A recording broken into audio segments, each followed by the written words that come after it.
This year's top story is no surprise. COVID-19 and the global pandemic changed absolutely everything about life. It's going to cost 2,000 New Mexicans their lives, a stunning and tragic number that's sure to rise as we begin 2021. Case counts shot above 100,000 and are skyrocketing upwards even after a November stay-at-home order by the governor. From a public health standpoint, this has been a disaster and a sort of slow-motion crash that has gained momentum as we all head indoors during this holiday season.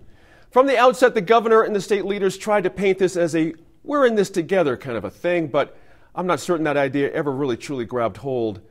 Dan, any sense of why New Mexicans never seem to be pushing in the same direction? I don't think New Mexicans are unique in that regard from other states. I do think, given our state's nature, the high poverty rates, lack of infrastructure in some places, that we were at maybe more risk from this virus than other places. I think for a while it seemed promising, and I think it's human nature after months that people got tired of staying at home and the isolation and maybe let their guard down a little bit. And I think, I think we all thought maybe it'd be a month or two at the beginning of the pandemic, and now here we are, 9 months going into 1 year later almost. So I think it certainly has exposed some of the shortcomings in our healthcare system.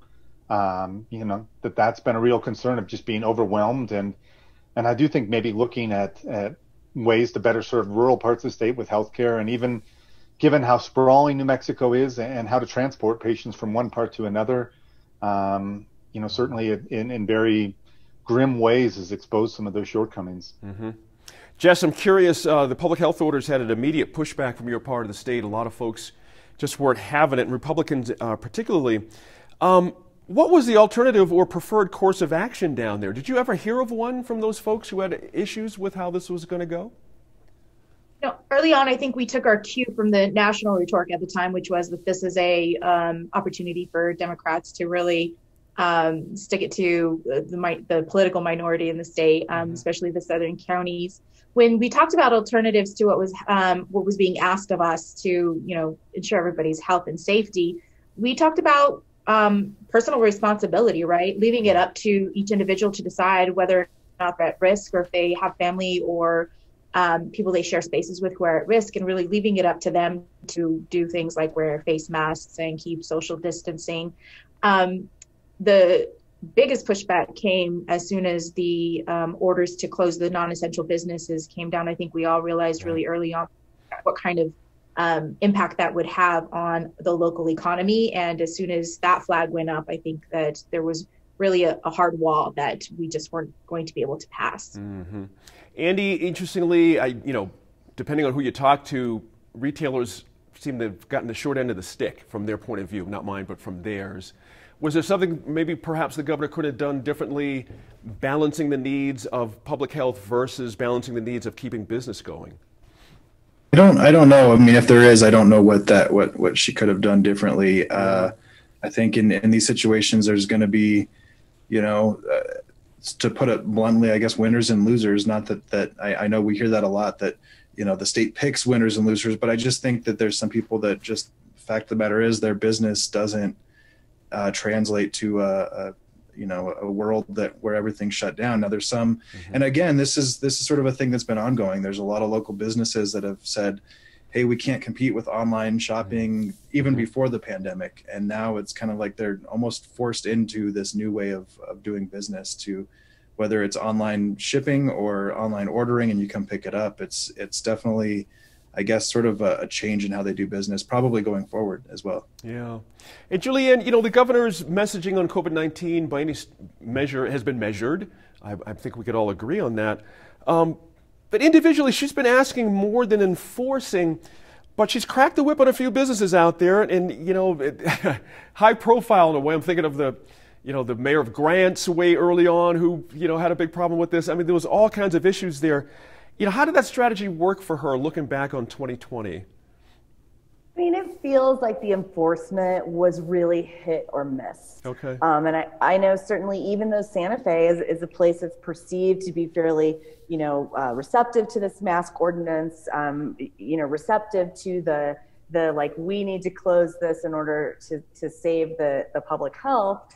At the same time, you've got, a hardware store on the south side that got a 5-digit figure fine because the inspectors found a couple of its employees not wearing masks. Mm-hmm. At the same time, we get reports from places like, corporate, I won't name any of them, but corporations that have told their employees to essentially stand down.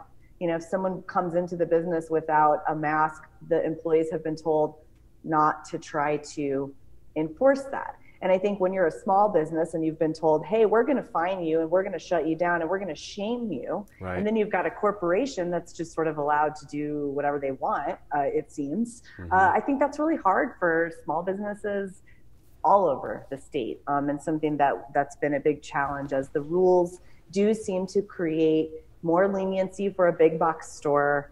Walmart has it a whole lot easier than, the gift store on Marcy Street. Mm-hmm. And maybe there were ways to address that.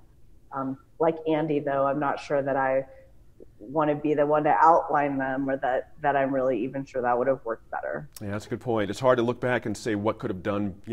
Everybody was sort of on the fly every day. It's a tough one. Looking forward to 2021 here, which has got about a minute or so. Let me start with Dan Boyd. We've got a vaccine coming online, certainly. We're all excited to kind of get that going. But any predictions for 2021? What's in your gut as you look ahead for New Mexico? I think one really interesting debate will be about the state's emergency powers laws. A lot of the laws the governor has invoked have been, were passed about 20 years ago after 9/11, and this has been their first test. And I think there's pushback on both sides. Republicans who would like to see those powers curtailed a little bit. And then maybe, recognizing right now, New Mexico doesn't allow alcohol curbside takeout or delivery. And so maybe expanding them in those regards. And I think this has really been a stress test for those laws that were kind of long dormant and now might need to be revisited. Mm-hmm. I'm going to leave that as the last word, and I want to thank you all for not just sharing your thoughts on the year's big stories, but for all the blood, sweat, and tears you bring to your profession. There's a lot of it. And not an easy one, but as the Constitution points out, it's vital to a healthy democracy. Take care. For you at home, we thank you for starting the new year with us. In many ways, it's nice to say goodbye to 2020, but how this next year turns out is on each one of us. Stay healthy, be kind, and as always, thanks for staying informed and engaged. We'll see you again next week in Focus.